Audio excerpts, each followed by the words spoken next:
各位观众老爷可曾见过这样的 Apex 英雄界面呢？第一印象可能是认为 Gay 强偷偷改了换皮肤软件，修改了游戏内部数据，从而实现这种效果的吧。但不仅如此，我还可以实现各种游戏界面的个性化设计。可以看到，在刚刚的画面内，不仅实现了 OSD 显示硬件的参数，同时也为单调的游戏画面实现了美化的效果。而这些功能的实现，均依靠着 FPS Monitor 这款软件。那本期视频将会继小飞机之后，为大家讲解 FPS Monitor 软件本体以及预设的使用方法。同时也为大家精心准备了各种游戏设计的预设模板。那废话不多说，直接展示。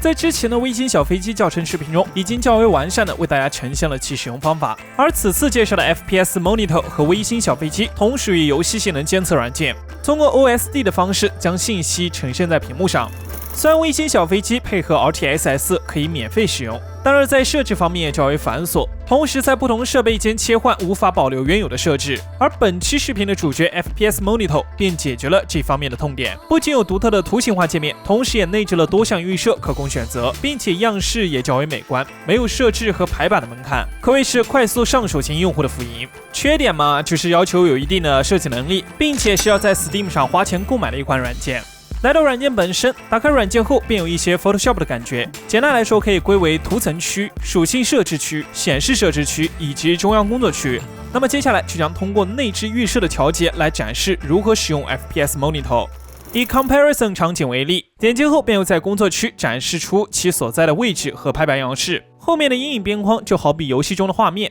可以在此调节 OSD 在游戏内的相应位置，单击选中对应图层即可在图层区显示，并且可以在属性和设置区进行单独更改。在此模板中，如果我不需要显存频率信息，想把它改成 GPU 功耗该怎么办呢？首先右键空白区域添加系统信息 2.0，只勾选 GPU 组别或者是你需要属性的其他组别，然后只保留勾选你想要的信息。如果列表没有，就点击下方的绿色加号，找到 GPU 那一栏，往下翻就可以找到 GPU Power 进行添加，然后就能够在框内显示显卡的实时功耗了。接下来适当调整边框为合适大小后，调整一下字体的大小和外观。最后将原显存频率图层删去，把新创建的显卡功耗移过去就可以了。前面的名称也可以进行对应的更改，是支持中文的。如果说刚刚那一栏你找不到 GPU Power， 比如说很多新显卡或者是 A 卡就检测不到，可以右键添加图层时选择实验性质，然后右键选项设置，将每一栏的信息点击删除，再通过绿色加号进行添加，就可以找到一些检测不出来的硬件信息了。但也有可能会出现软件崩溃的情况，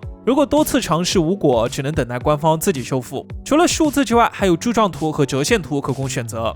可见其具体的操作方法与微星小飞机类似，但是图形化的界面还是能够更得心应手的进行设置。不过需要指出的是，在设置过程中，图层不能进行分组、缩放和撤回等操作，这一点不得不吐槽，真的是鸡肋啊！不愧是毛子的产品。不过软件也是保留了一部分默认预设，如果不小心改错了想恢复默认的话，只需要在场景管理器中从模板新建场景即可。在操作过程中可能会不太习惯，但是 FPS Monitor 在内置30款预设的同时，Gay 强为大家提前制作了一些非常炫酷的游戏个性预设。那接下来就来看看如何使用这些模板吧。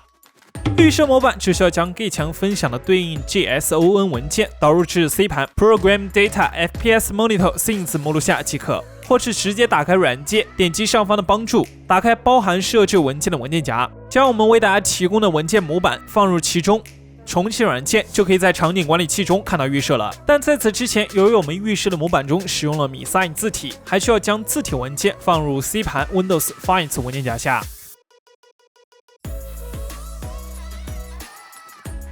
那各种游戏的优化预设，我们就以《荒野大镖客：救赎2》游戏为例，将对应文件解压至 C 盘 Program Data FPS Monitor 之后，再将其内的 JSON 文件导入 Scenes 文件夹内，然后将字体文件复制到 C 盘字体目录下。此时打开 FPS Monitor 并加载此场景，可能会出现只有数据没有图片的情况。那点击空白图片图层，它会显示图片的根目录，我们只需要将根目录换成刚刚解压的文件，就大功告成了。如果还有疑问，可以在评论区里留言哦。最后是在游戏中的显示情况，比如播放过场动画时 OSD 对游戏有遮挡，只需要点击左上角的键盘图标，也就是快捷键，设置一个启动和禁用图层快捷键，比如 Ctrl+1，即可在游戏中实现 OSD 的关闭和开启。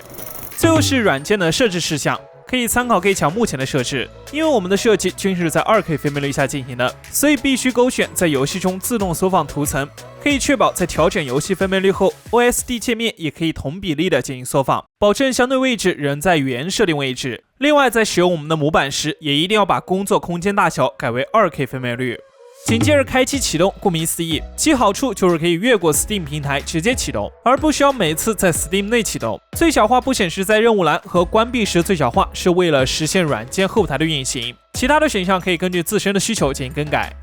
其实这款软件的优点很明显，就是高颜值与多种预设的结合，但缺点更是不少。操作看似简单，但其实很鸡肋，必须上手一段时间才能够掌握。另外，它在硬件的监测上是没有小飞机强的，而且也不能外挂监测软件，很容易出现报错的情况。最主要其需要在 Steam 上进行购买，不过其预设的功能对于快速上手型用户实在是太香了。不仅如此，我们也为大家准备了各种个性化预设，可以让你原汁原味的体验到高颜值的游戏仪表盘。那如果大家还想要什么游戏的 OSD 设计，都可以在评论区或弹幕中告诉我们哦。那以上就是 FPS Monitor 相关的全部内容了，之后还会为大家带来更多软硬件方面的知识，以及电脑使用过程中的工具和小技巧，都记得关注超迪克，我们下期再见。